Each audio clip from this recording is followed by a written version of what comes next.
Assalamualaikum warahmatullahi wabarakatuh. Innal hamdalillah nahmaduhu wa nasta'inuhu wa nastaghfiruh wa na'udzu billahi min shururi anfusina wa min sayyiati a'malina. Man yahdihillahu fala mudilla lahu wa man yudlil fala hadiya lahu.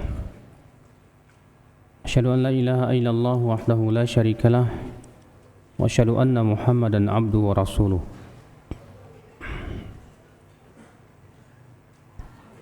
Amma ba'd, kita lanjutkan hadisnya. Hadis berapa ya? Sekarang 1112. Hadis yang dikeluarkan oleh Imam Al-Bazzar dalam musnadnya.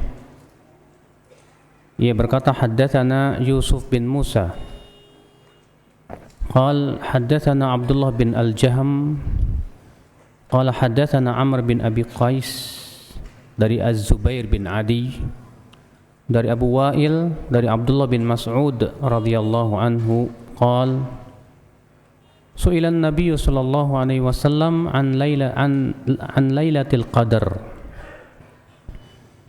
Bahwa Nabi sallallahu alaihi wasallam ditanya tentang kapan terjadi malam Lailatul Qadar, ya, di bulan Ramadan tersebut.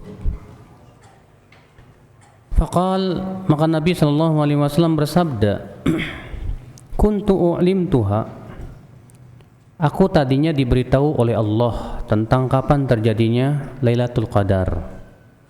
Thumma aflatat minni, kemudian Allah jadikan aku lupa, iya, terluput. Fatlubuha fi sab'i baqin aw thalathi baqin, carilah Lailatul Qadar di 7 hari yang tersisa atau 3 hari yang tersisa. Di sini akhi menunjukkan bahwa malam Lailatul Qadar kemungkinan besar terjadi itu pada malam 23 atau malam 27. Namun ya, malam 21, malam 25 pun juga terjadi di malam-malam ganjil.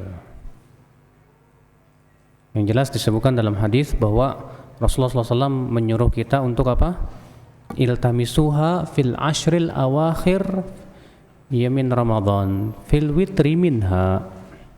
Cari oleh kalian Lailatul Qadar itu di 10 terakhir bulan Ramadan, di malam-malam ganjilnya, kata Rasulullah SAW.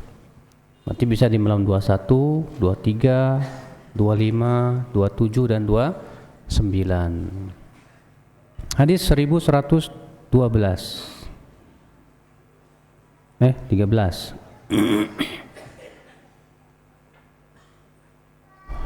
Rasulullah SAW bersabda, Inna Allah yuhibbu idza amila ahadukum amalan an yutqinahu. Sesungguhnya Allah cinta apabila salah seorang dari kalian beramal, maka ia memutkinkan amalan tersebut. Artinya memutkinkan itu memperbagusnya, ya. Hadis ini diriwayatkan Abu Ya'la dari Aisyah.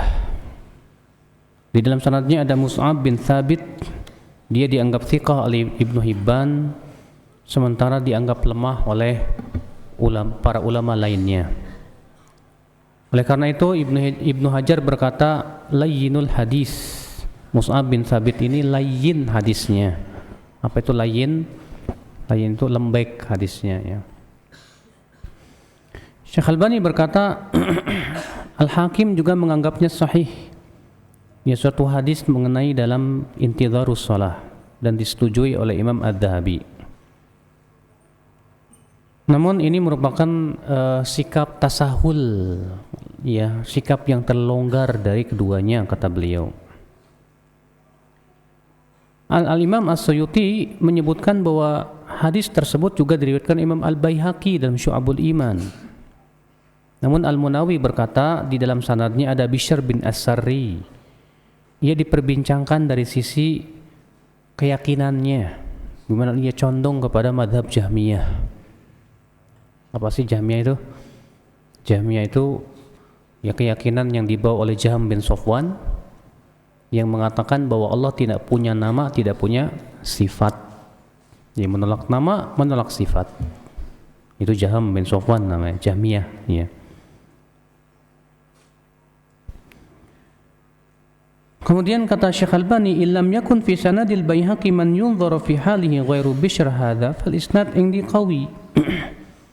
Kalaulah tidak ada dalam sanad Al-Baihaqi tersebut perawi yang perlu diwaspadai tadi, yaitu Bishr, tentu sanadnya menjadi kuat, kata beliau. Iya. Kenapa? Karena Bishr bin Sari ini sebetulnya thiqah dia, mutqin bahkan, ya, hafalan hadisnya kuat sekali. Namun ia diperbincangkan oleh para ulama karena dianggap mengikuti pemahaman Jahm. Pemahaman siapa? Jahm bin Safwan. Tapi kata Ibnu Hajar, dia sudah taubat. Dia tidak lagi mempunyai keyakinan dan tidak lagi condong kepada pemahaman tersebut. Iya. Sehingga wallahu a'lam yang seperti ini bisa diterima tentunya. Dan hadis ini juga mempunyai penguat yang menguatkan, yaitu dengan dalam hadis yang diriwayatkan Imam Baihaqi dalam Syu'abul Iman, tapi dengan lafaz innallaha yuhibbu minal amil idza amila an yuhassina atau an yuhsina. Sesungguhnya Allah suka seseorang itu beramal dan ia memperbagus amal tersebut. Dari hadis Qutbah bin Al-Ala bin Al-Minha dari ayahnya, dari Asim bin Kulayb, dari Kulayb bin Syihab Al-Jarmi, ya. Dan kata beliau hadis ini mursal. Demikian disebutkan oleh Al-Munawi juga dalam Faidul Qadir. Dan Qutbah bin Al-Ala juga yang dianggap lemah oleh Imam Nasa'i. Dan Abu Hatim mengatakan tidak bisa dijadikan hujah. Hadis ini juga diriwayatkan oleh Tabrani dalam Mu'jamul Kabir. Tapi di dalam sanadnya ada Qutbah bin Al-Ala tersebut, ia lemah. Dan juga mempunyai syahid yang lain dari hadis Ibnu Sa'ad dalam Tabaqatnya. Namun dalam sanadnya ada Muhammad bin Umar Al-Waqidi, lemah banget. Maka kata beliau, kalau digabungkan, ya, maka wallahu alam bisa naik kepada hasan. Hadis ini setidaknya hasan atau sahih. Allahu a'lam. Hadis ini menunjukkan akhi, yaitu kita diperintahkan al-amru bitahsinil amal wa itqanihi. Yaitu kita diperintahkan atau dianjurkan kalau kita beramal maka kita memperbagus amalan tersebut, akhi. Karena Allah cinta kepada seseorang yang apabila beramal dia betul-betul mutkinkan tuh amalan dia. Baik amalan akhirat maupun amalan dunia. Adapun amalan akhirat, na'am. Salat kita berusaha untuk memperbagus salatnya. Bagaimana? Dipenuhi syaratnya, dipenuhi apa? Rukunnya, dipelihara khusyuknya. Demikian pula di awal waktunya. Itu namanya memperbagus ibadah. Jadi kalau kita sholat itu, akhi, ya, jangan hanya sebatas semangat sholat, jangan.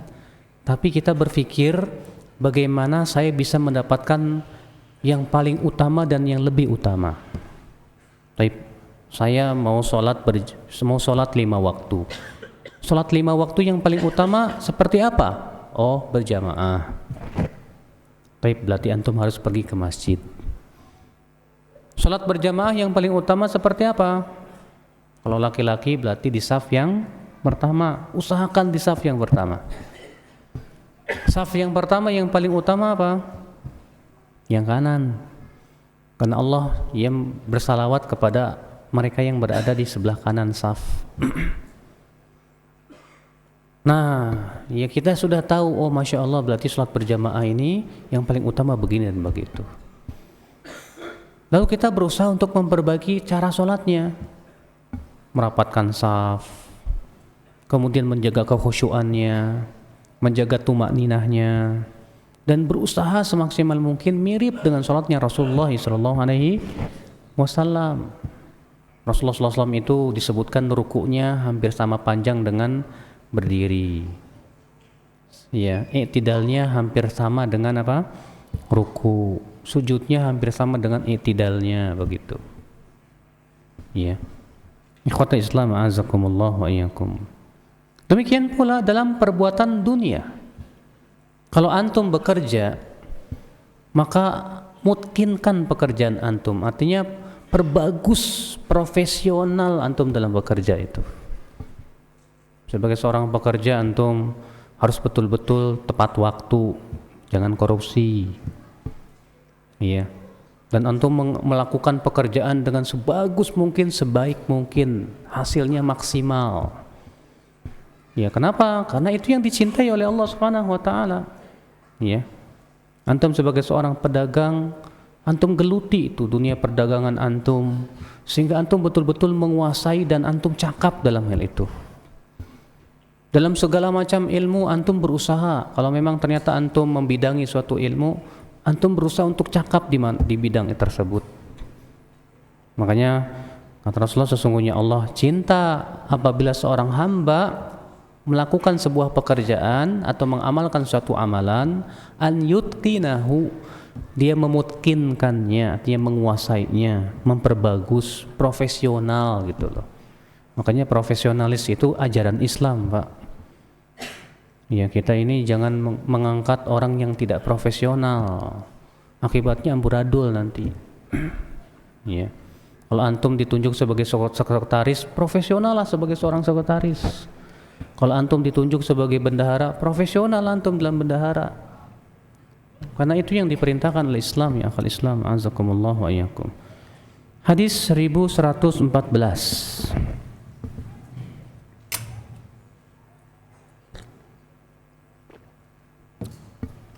Hadis yang dikeluarkan Imam At-Tahawi dalam Mushkilul Athar, Ibnu Hibban, Imam Ahmad dalam Musnadnya, Ibnu Qutaibah dalam Gharibul Hadis, Al-Baihaqi dalam kitab Az-Zuhd, Hibatullah At-Tabari dalam kitab Al-Fawaid As-Sihah. Dari jalan Muawiyah bin Salih, ia berkata, haddatsani Abdurrahman bin Jubair bin Nufair Al-Hadrami, dari ayahnya itu Jubair bin Nufair. Aku mendengar Amr bin Al-Hamq Al-Khuzai secara marfu, ya, wa Rasulullah SAW bersabda, "Idza arada Allahu bi 'abdin khairan 'assalahu." Faqila wa ma 'assalahu? Qala yaftahu lahu 'amalan salihan baina yaday mautihi hatta yarda anhu man hawlahu. Apabila Allah menginginkan kebaikan kepada seorang hamba, maka Allah akan mengasalnya. Lalu para sahabat bertanya, ya Rasulullah, apa sih maksudnya mengasalkannya itu? Kata Rasulullah, maksudnya Allah akan bukakan pintu amalan soleh sebelum kematiannya, sehingga akhirnya ridho orang-orang yang ada di sekitarnya. Iya. At-Tabari berkata hadis ini sahih sesuai dengan syarat Muslim. Iya, hadis ini sahih sesuai dengan syarat Muslim. Hadis ini akhi menunjukkan di antara orang-orang yang Allah inginkan kebaikan adalah dijadikan sebelum wafat dia taubat kepada Allah. Sebelum wafat ia beramal saleh. Ini subhanallah orang-orang yang Allah inginkan kebaikan, Pak. Makanya ada orang terkadang selama hidupnya mungkin banyak berbuat dosa dia, banyak berbuat maksiat dia. Tapi subhanallah tiba-tiba dia taubat, Pak. Dia beramal soleh. Tak lama kemudian meninggal. Masya Allah. Ini orang yang Allah inginkan apa? Kebaikan kepada dia. Iya. Sebaliknya, ada orang yang Allah inginkan keburukan. Sebelum meninggal, dia malah tadinya baik, malah menjadi buruk, malah berbuat maksiat. Tak lama meninggal dunia dia dalam keadaan berbuat maksiat. Ini orang yang Allah inginkan keburukan kepada dia. Makanya dalam hadis kan ya, kata Rasulullah SAW, "Inna rajul la ya'manu bi amali ahlil jannah ya sittina sanah wa huwa min ahlin nar Wa inna rajul la ya'malu bi amali ahlin nar fima yabdu linnas 60 sanah wa huwa min ahlil jannah. Ada orang beramal soleh 60 tahun. Ya, sebatas apa yang tampak kepada manusia. Tapi ternyata dia penduduk api neraka. Ada lagi orang yang beramal keburukan 60 tahun. Sebatas yang tampak kepada manusia. Tapi ternyata ia penduduk surga. Gimana tuh, Pak? Jadi kita was-was. Apakah Allah sezalim itu? Orang ini sudah capek beramal soleh 60 tahun, kemudian tiba-tiba disesatkan oleh Allah. Kita katakan tidak mungkin Allah zalim. Yang zalim itu hamba. Ya. Dia sudah umur 60 tahun, sudah banyak beramal soleh, rupanya tertipu dengan banyaknya amal. Akibatnya apa? Menganggap remeh maksiat. Saya kan udah haji 20 kali. Saya sudah rajin sholat tahajud, sekali-kalilah saya berbuat maksiat. Dia meremehkan tuh maksiat. Akibatnya apa? Diseret lagi ketagihan dari maksiat, meninggal di atas maksiat. Naudzubillah. Iya. Sementara yang satu berbuat maksiat, dia berbuat maksiat, tapi sebetulnya hatinya memberontak, dia kembali kepada Allah Subhanahu wa taala. Ya. Maka bisa jadi orang ini sebelum akhir hayatnya diberikan hidayah oleh Allah. Kemudian ia wafat di atas kebaikan, sebagaimana dalam riwayat Muslim, ya, Bukhari dan Muslim, bahwa Rasulullah SAW sabda apa? Qad kana fi man kana qablakum rajulun qatala 99 nafsan. Dahulu, kata Rasulullah, ada orang yang pernah membunuh 99 jiwa. Tapi dia ingin taubat. Lalu ia bertanya kepada orang-orang tentang orang yang berilmu. Rupanya ditunjukkan kepada seorang ahli ibadah. Lalu ia bertanya, innahu qad qatala 99 nafsan, fahal lahu min taubah? Ada orang yang sudah membunuh 99 jiwa. Kira-kira ada pintu taubat enggak buat dia? Kata ahli ibadah ini apa? Tidak ada. Kesal dia, dibunuh lagi itu, ya, si ahli ibadah. Akhirnya apa? Fakammala biha mi'ah. 100 jiwa sudah dia bunuh. Tapi orang ini masih ingin taubat. Lalu dia bertanya lagi kepada orang yang berilmu. Ditunjukkanlah kepada seorang ulama. Dia berkata, hai ulama, ada orang yang sudah membunuh 100 jiwa. Masihkah ada pintu taubat?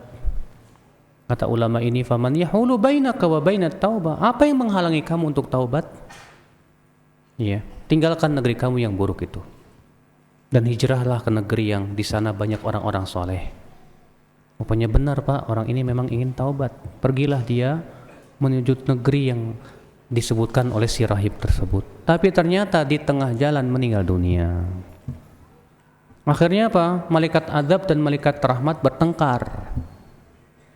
Kata malaikat rahmat, innahu ja'a muqbilan ta'iban ilallah. Tapi dia datang dalam keadaan taubat.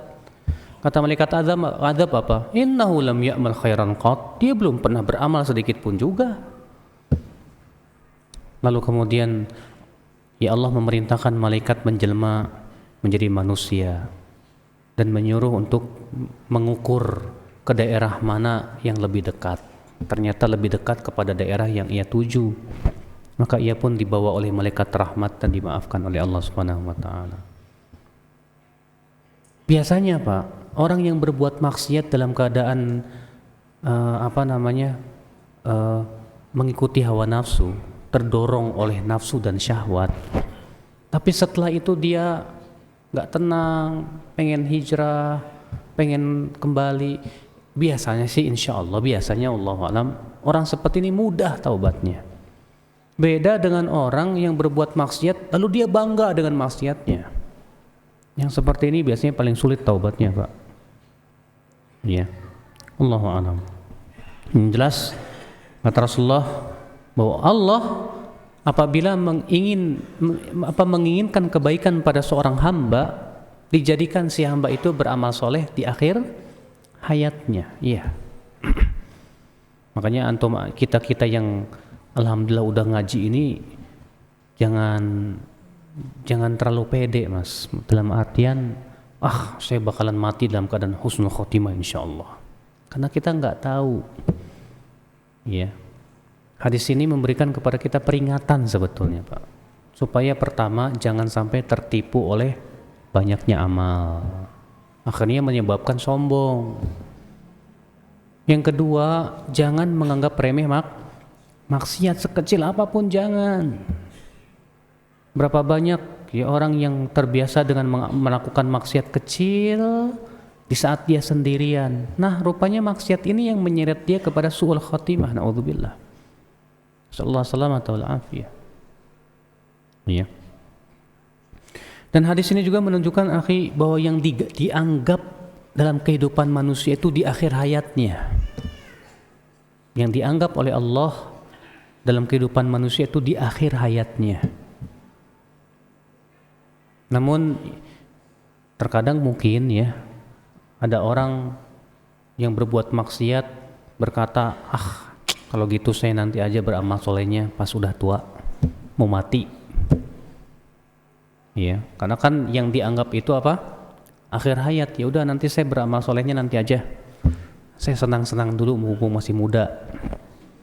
Kita katakan, emang siapa yang bisa menjamin antum ini bakalan mati di atas kebaikan? Berapa banyak akhi orang yang sedang berbuat maksiat tiba-tiba malaikat maut menjemput ya akhi. Ya, sallallahu alaihi wasallam. Yang jelas tidak mungkin akhi orang yang bersungguh-sungguh mencari surga tiba-tiba Allah zalimi dia, nggak mungkin. Orang yang sudah berusaha semaksimal mungkin untuk mencari surga tidak mungkin. Maka Allah berfirman apa? Innallaha la yudhi'u ajral muhsinin. Allah tidak akan pernah menyia-nyiakan pahalanya orang-orang yang berbuat ihsan itu, tidak mungkin. Ya. Karena Allah Subhanahu wa taala mengikuti persangkaan hamba, akhi. Maka kewajiban kita bersungguh-sungguh, insyaallah kita dapat yang kita inginkan berupa surga. Hadis 1115.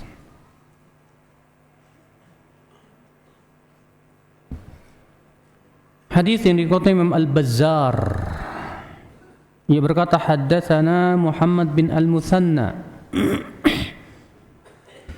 Ia berkata, haddatsana Khalid bin Al-Harith dari Humaid dari Anas. Ia berkata, su'ilan Nabi sallallahu alaihi wasallam an waqti salatil ghadah fa shalla hina tala al-fajr thumma asfara ba'du thumma qala aina sa'il an waqti salatil ghadah ma baina hadaini waqtun. Nabi sallallahu alaihi wasallam pernah ditanya tentang waktu salat subuh. Lalu Nabi menjawab dengan praktek. Di hari pertama Nabi SAW sholat di saat terbit fajar.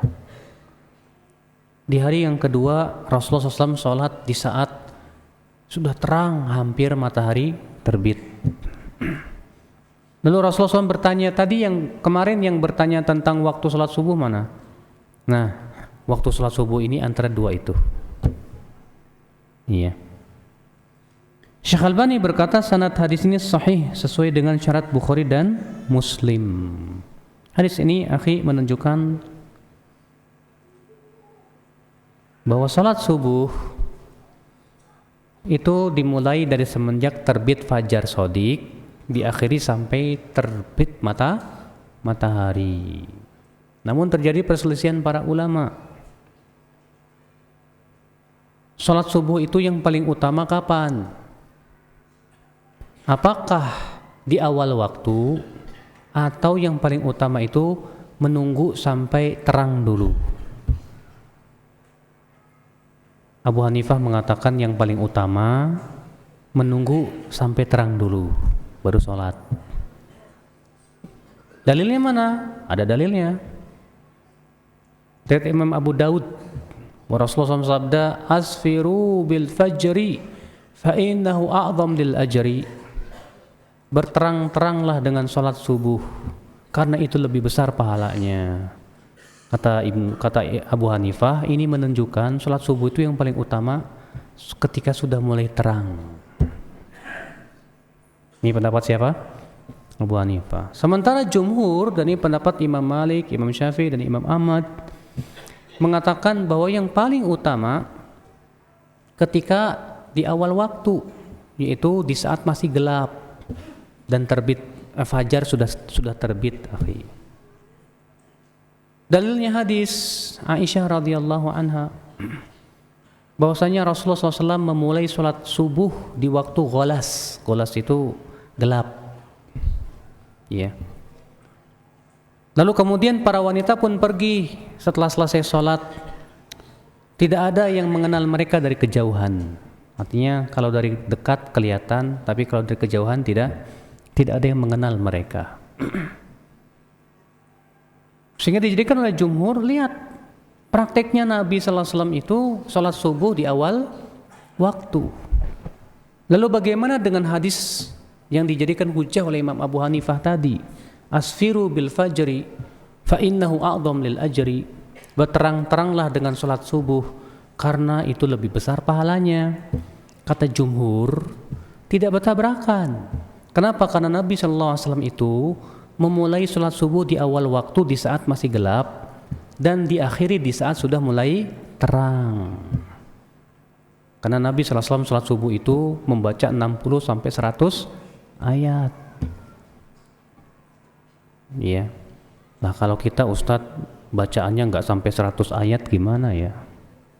Sholat subuh paling lama juga cuma 15 menit. Pas selesai salam tetap aja masih gelap. Iya. Maka kalau seperti itu mendingan kita undurkan sedikit mendekati terang supaya kemudian kita bisa mendapatkan keutamaan hadis tadi. Berterang-teranglah dengan sholat subuh karena itu lebih besar pahalanya di sisi Allah Subhanahu wa taala. Wallahu a'lam. Tapi kalau ternyata gara-gara itu kita terluput dari sholat berjamaah, jangan. Tetap sholat berjamaah kita lebih dahulukan. Itu lebih utama. Allahu a'lam. Hadis 1116. Hadis yang dikeluarkan Ibnu Majah dari jalan Jarir dari Abdul Malik bin Umair dari Jabir bin Samurah bahwa ia berkata, khatabana Umar ibn Khattab bil Jabiyah faqala inna Rasulullah sallallahu alaihi wasallam qama fina maqami fikum faqal ihfadhuni fi ashabi thumma alladhina yalunahum thumma alladhina yalunahum thumma yafshu al-kadhib hatta yashhada ar-rajul wa ma yustashhad wa yahlif wa ma yustahlaf. Jagalah aku pada para sahabatku, kemudian generasi setelahnya, kemudian generasi setelahnya, kemudian setelah itu akan tersebar kedustaan sampai-sampai ada orang yang bersaksi padahal tidak minta disaksi, sampai-sampai ada orang yang bersumpah pada tidak diminta untuk bersumpah. Kenapa? Karena ingin berdusta itu. Ya. Al-Busiri berkata, hadis ini diriwayatkan juga Imam Nasa'i dalam kitab Al-Kubra, ya Sunan Kubra, demikian pula At-Tayalisi, demikian pula Al-Harith bin Abi Usamah, demikian pula Abd bin Humaid, demikian pula Abu Ya'la Al-Musili, semuanya dari jalan Jarir. Dan Al-Busiri mengatakan sanadnya perawi-perawinya thiqat, ya. Dari perawi-perawi Bukhari dan Muslim, kata Syekh Albani rahimahullah. Hadis ini menunjukkan akhi yang pertama wajibnya menghormati para sahabat. Dengan cara apa? Menjaga keharuman nama mereka. Tidak mencaci maki mereka. Nabi SAW bersabda, la tasubbu ashabi. Jangan kalian mencaci maki para sahabatku. Walladzi nafsi biyadihi, demi zat yang diriku berada di tangannya, law anna ahadakum anfaqa mithla uhudin dhahaban ma balagha mudda ahadihim wala nasifah. Jangan kalian mencaci maki para sahabatku, kata Rasulullah. Demi zat yang diriku berada di tangannya, Kalaulah di antara kalian ada yang berinfak dengan emas sebesar gunung, itu tidak akan sampai kepada infaknya para sahabat 1 mud atau setengah mud. Ya, dalam satu riwayat yang lain Rasulullah SAW sabda, Allah Allah fi ashabi, la tattakhidhuhu ghardan min ba'di. Bertakwalah kalian kepada Allah terhadap para sahabatku itu. Jangan kalian jadikan para sahabatku sebagai tempat caci maki, jangan. Faman ahabbahum fabihubbi uhibbuhum. Siapa yang mencintai para sahabatku, maka dengan kecintaanku kepada mereka, aku cinta kepada dia. Waman abghadahum fabibughdi ubghiduhum. Dan siapa yang benci kepada para sahabatku, kata Rasulullah, maka dengan kebencianku aku benci kepada orang tersebut. Hadis ini sahih. Makanya orang-orang Rafidhah yang suka mencaci maki para sahabat itu ya dibenci oleh Rasulullah. Hadis ini juga menunjukkan yang kedua, bahwa menjaga kehormatan para sahabat itu hakikatnya adalah menjaga Rasulullah sallallahu alaihi wasallam. Karena Rasulullah mengatakan apa? Ihfadhuni fi ashabi. Jaga aku pada sahabat-sahabatku. Artinya kalau sahabat itu dijaga, Rasul pun akan terjaga. Tapi kalau para sahabat tidak dijaga, Rasul pun tidak akan terjaga. Iya, betul. Kalau ternyata para sahabat berhasil dikafirkan, berarti semua periwayatan para sahabat batal. Ya tidak? Semua periwayatan para sahabat batal. Kenapa? Berhasil dikafirkan. Makanya tujuan orang-orang Rafidhah ketika mengkafirkan para sahabat itu, Pak, sebetulnya mereka itu ingin menikam Al-Quran dan hadis dengan cara menikam para perawi-perawinya. Iya. Padahal yang menukil Islam kepada kita siapa? Para sahabat. Lah kalau para sahabat dikafirkan semuanya, berarti periwayatan mereka diragukan. Nah, orang-orang Rafidhah ya, mereka mengatakan karena para sahabat itu sudah kafir semua, tidak, periwayatan mereka diragukan. Maka mereka butuh untuk membuat sebuah keyakinan apa? Bahwa yang mengetahui tentang Al-Quran yang asli itu hanyalah imam-imam mereka. Inilah, Pak, ya, permainan syaitan untuk menghancurkan agama. Makanya Rasulullah SAW menyuruh menjaga para sahabat itu untuk menjaga Rasulullah Sallallahu Alaihi Wasallam. Orang yang menjaga para sahabat akan terjaga Al-Quran dan hadis. Karena yang menukil kepada kita Al-Quran para sahabat, yang menukil kepada kita sunnah Nabi para sahabat. Makanya kata Rasulullah, ihfadhuni fi ashabi, jaga aku pada para sahabatku. Kemudian generasi setelahnya, kemudian generasi setelahnya itu tabi'in, lalu kemudian apa? Tabi'ut tabi'in. Masya Allah ya akhi, ya.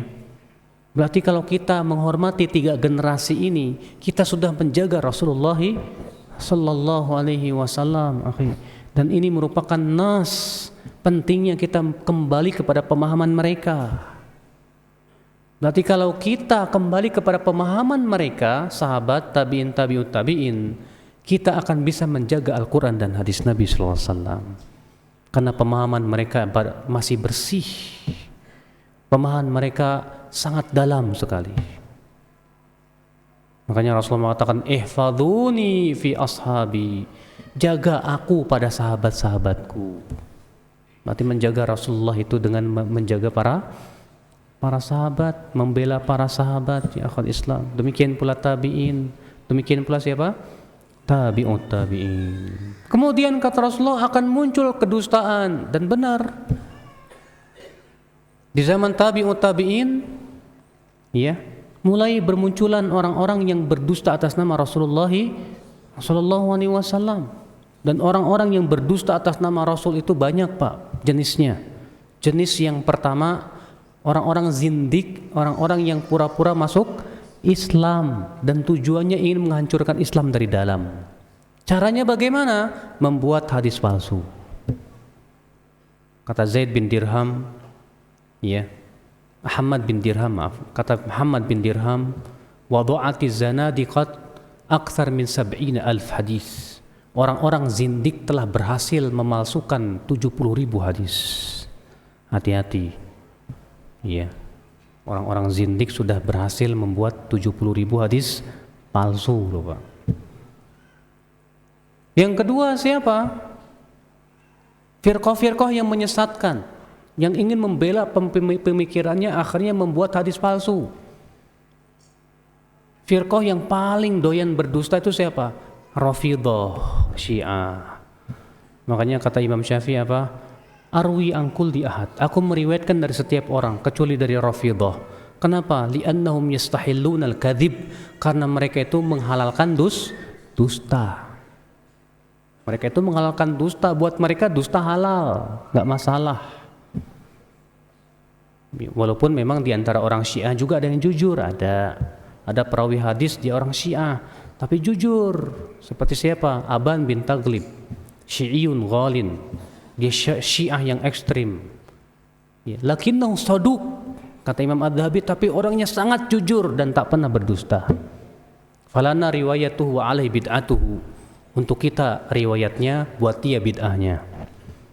Tapi Syiah yang dimaksud oleh para ulama kata Ibnu Hajar itu adalah Syiah, bukan Syiah Rafidhah, tapi Syiah yang hanya sebatas apa? Mengunggulkan Ali di atas Utsman dan para sahabat yang lainnya, tidak sampai mengkafirkan, tidak. Iya. Ikhwatul Islam, a'azakumullah wa iyyakum. Maka dari itu, ini yang pertama, Pak. Yang kedua, yang apa? Firqah sesat yang berdusta atas nama Rasulullah SAW. Ada lagi yang berdusta dari kalangan fanatikus madhab. Jadi mereka ingin membela madhabnya, bikin hadis palsu. Kayak madhab Abu Hanifah membuat hadis palsu, menjelek-jelekan madhab Syafi'i. Sayati 'alan nasi zamanun fihi Muhammad bin Idris wa adhar min iblis. Akan datang suatu zaman nanti ada orang bernama Muhammad bin Idris lebih berbahaya daripada iblis, katanya. Maksudnya Muhammad bin Idris itu Imam Syafi'i.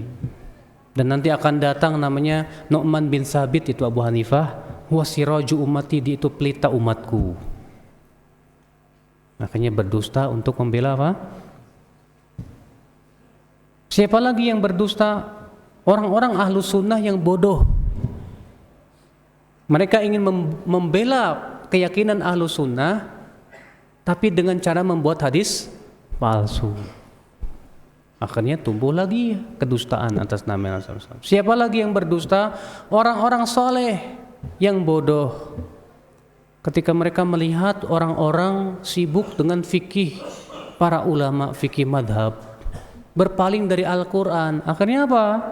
Dia membuat hadis-hadis palsu tentang keutamaan ayat-ayat Al-Quran, surat-surat per surat. Di antara yang melakukan ini adalah Nuh bin Abi Maryam. Dia orang soleh, orangnya zuhud, Masya Allah. Tapi rupanya apa? Dia memalsukan hadis. Dan kata para ulama, ini yang paling berbahaya. Kenapa? Karena orang soleh itu biasanya dipercaya oleh manusia, Pak. Iya, biasanya orang cepat percaya sama orang soleh. Masa orang soleh berdusta? Nggak mungkin lah. Dia kan soleh, orangnya ahli ibadah, masa sih berdusta, kan gitu. Tapi ternyata ada. Iya. Ada lagi akhi berdusta demi untuk melariskan dagangan. Tukang terong bikin hadis tentang keutamaan terong. Al-badinjan dawaun likulli da. Terong itu obat segala penyakit. Ternyata yang membuat tukang terong. Tukang semangka bikin lagi keutamaan tentang semangka. Tukang batu akik bikin lagi hadis tentang keutamaan batu akik. Benar, di zaman dahulu batu akik sudah terkenal memang. Makanya mereka membuat hadis-hadis palsu tentang keutamaan batu akik. Ya.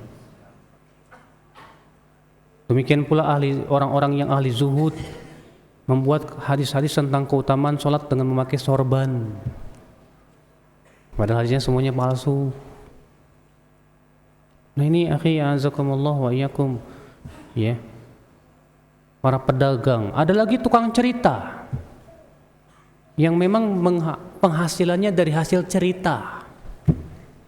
Akhirnya apa? Berdusta atas nama Rasulullah sallallahu alaihi wasallam. Di zaman sekarang pun banyak Pak, hati-hati loh Pak. Di Indonesia ini banyak orang Syiah, banyak, dan bagi mereka halal menghalalkan dusta, itu agama mereka. Ya. Maka hati-hati kalau antum membuka websitenya mereka, karena bagi mereka membuat hadis palsu itu nggak masalah. Yang penting bisa membela agama mereka, nggak masalah. Di internet hati-hati Pak, banyak sekali hadis-hadis yang dinisbatkan kepada Bukhari dan Muslim padahal tidak ada dalam Sahih Bukhari dan Muslim. Iya. Ada 10 wasiat Nabi terhadap Fatimah, padahal tidak ada asalnya sama sekali. Banyak sekali, hati-hati. Benar kata Rasulullah SAW, akhi. Kata Rasulullah, setelah itu akan bermunculan apa? Dusta. Sampai-sampai ada orang yang bersaksi padahal tidak dimintai persaksian. Sampai-sampai ada orang yang bersumpah padahal tidak dimintai apa? Sumpah, karena ingin berdusta. Makanya kata para ulama, kalau kita dimintai bersaksi padahal kita tidak diminta untuk bersaksi, selama itu untuk kebaikan nggak masalah. Tapi kalau bersaksinya untuk keburukan atau untuk kedustaan, maka ini yang tercela ya akhul Islam, azakumullah wa iyyakum. Iya. Hadis 1117.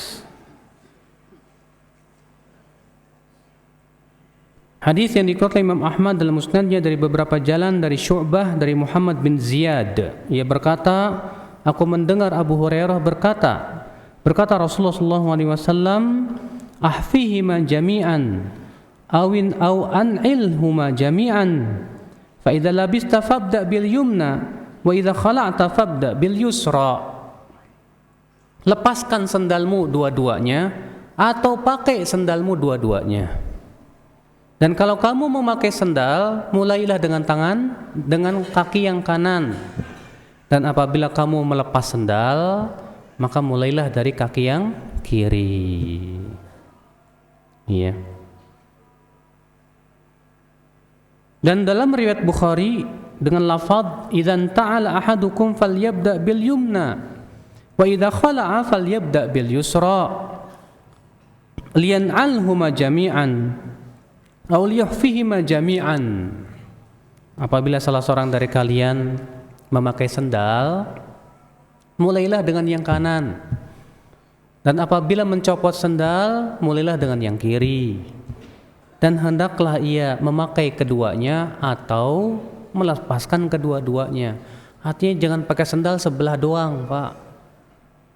Ya, terkadang ada orang ngelihat ya sendalnya cuma sebelah. Yang satu lagi kemana Mas? Hilang. Ya udah, jangan dipakai kalau begitu. Karena itu dilarang oleh Rasulullah sallallahu alaihi wasallam.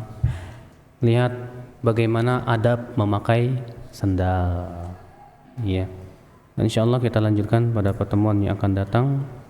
Subhanakallah bihamdik, asyhadu an la ilaha illa anta, astaghfiruka wa atubu ilaik. Assalamualaikum warahmatullahi wabarakatuh.